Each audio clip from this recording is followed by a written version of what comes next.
uniform civil code যোনটো লৈ বিতৰ্ক চলি আছে আৰু চাওক এটা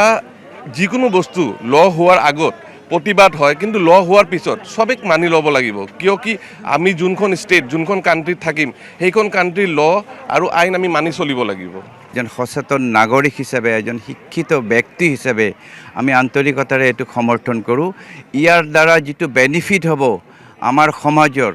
প্ৰতিটো জাতি জনগোষ্ঠীৰে সমাজ যদিও এইটো ইয়াতে জনজাতীয়সকলক বাদ দি ৰাখিছে কিন্তু সাধাৰণ যিবোৰ আমাৰ হিন্দু মুছলমানে কওক খ্ৰীষ্টানে কওক সকলোৰে কাৰণে এইটো কিন্তু উপকাৰত আহিব আৰু বিশেষভাৱে সমাজত যে ব্যভিচাৰ চলি আছিল মানে বিয়া নোহোৱাকৈ সহবাস কৰি থকাৰ ইয়াৰ বিৰুদ্ধে যি আইন আনিছে ইয়াৰ দ্বাৰা আমাৰ ল'ৰা ছোৱালীবোৰে এতিয়া সজাগ হ'ব পাৰিব আৰু যি অৰাজকতা বা ব্যভিচাৰ হৈছিল এইটো বন্ধ হ'ব নিশ্চয়কৈ বন্ধ হ'ব কাৰণ ইয়াৰ দ্বাৰা কোৱা হৈছে যদি পঞ্জীয়ন নোহোৱাকৈ বিবাহ বহিৰ্ভূতভাৱে থাকে সহবাস কৰে অৰ্থাৎ লিভ ইন ৰিলেশ্যন এইটো যদি কৰে তেওঁলোকে তেনেহ'লে অন্তত 7 বছৰ কাৰাদণ্ড হ'ব পলিগেমিটো বন্ধ হোৱাৰ কাৰণে আমি বেছি ভাল পাইছোঁ কাৰণ দেখা গৈছে আমাৰ ধুবুৰীৰ বিধায়িকাগৰাকীয়ে ইয়াক সমৰ্থন কৰিছে কাৰণ আমি জানো তেওঁৰ গিৰিয়েকে বহু বিবাহ কৰিছে বহু বিবাহ কিয় তেওঁ সমৰ্থন কৰে কাৰণ আমি দেখিছোঁ আগৰগৰাকীক বাদ দি এওঁক লৈ থাকিছে আগৰগৰাকীৰ কষ্টটো তেওঁলোকে নিশ্চয় অনুভৱ কৰা নাই এনেকুৱা বহু সমাজত ব্যক্তি আছে বহু বিবাহ কৰাৰ কাৰণে প্ৰথমগৰাকীৰ ক্ষেত্ৰত যথেষ্ট লাঞ্ছনা বা ইয়াৰ কষ্টৰ শিকাৰ হৈছে তেওঁলোকে গতিকে বহু বিবাহ বন্ধ কৰাৰ কাৰণে আমি খুবেই ভাল পাইছোঁ এই বহু বিবাহ বন্ধ হ'ব লাগে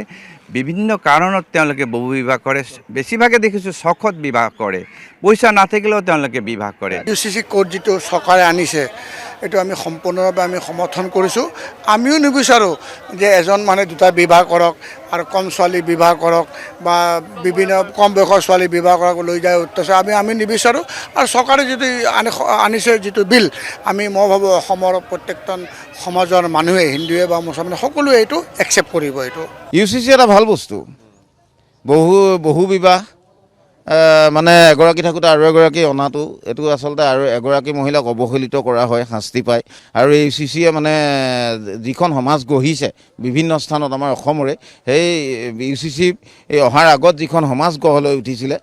3-4গৰাকী বিয়া পাতে 10-12টা সন্তান হয় আৰু সেই সন্তানকেইটাক ক'ৰবাত মেলি দিয়ে সন্তানকেইটা শেষত গৈ পেলাই অপৰাধী হয়গৈ গতিকে কোনো ধৰণৰ শিক্ষাৰ ব্যৱস্থাৰ মাজলৈও নাহে শিক্ষাগত অৰ্হতাও নাথাকে তেওঁলোকক শিক্ষা দিব নোৱাৰে আৰু লগতে পোহপালো দিব নোৱাৰে পৰিয়ালটো তেনেস্থলত অত্যন্তৰ হয় অপৰাধ বাঢ়েগৈ গতিকে এইটো এটা ভাল পদক্ষেপ লৈছে মুখ্যমন্ত্ৰী মহোদয়ে গতিকে সেইটোক লৈ পেলাই অসম চৰকাৰক ধন্যবাদ লগাইছোঁ UCC যিটো আইন প্ৰণয়ন কৰিছে সেইটোক আমি আদৰণি জনাইছোঁ সেইটো ভাল এটা প্ৰথা বুলি আমি ভাবোঁ যি নেকি মহিলাসকল বিশেষকৈ লাভান্বিত হ'ব ইয়াৰ কাৰণে আৰু মহিলাসকলক ইজ্জত দিয়াটো সন্মান কৰাটো সেইটো আমাৰ ইছলামৰ এটা পৰম্পৰাই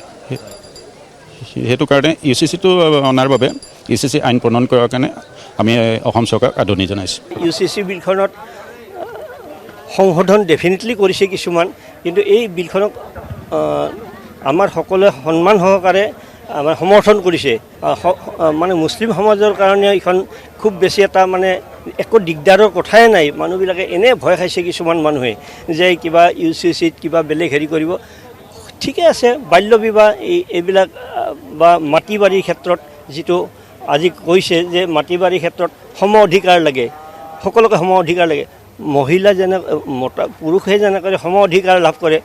মহিলাবিলাকক তেনেকৈ সম অধিকাৰত এই বিলখনত আনিছে তাৰ কাৰণে সকলোৱে স্বাগত জনাইছে কিন্তু এই বিলখনক গতিকে এই বিলখনক লৈ সকলো সন্তুষ্ট বুলি মই ভাবোঁ আৰু মুছলমান সমাজে বিশেষকৈ আমাৰ ডিব্ৰুগড়বাসীয়েও এইখনক মানে সমৰ্থন কৰিছে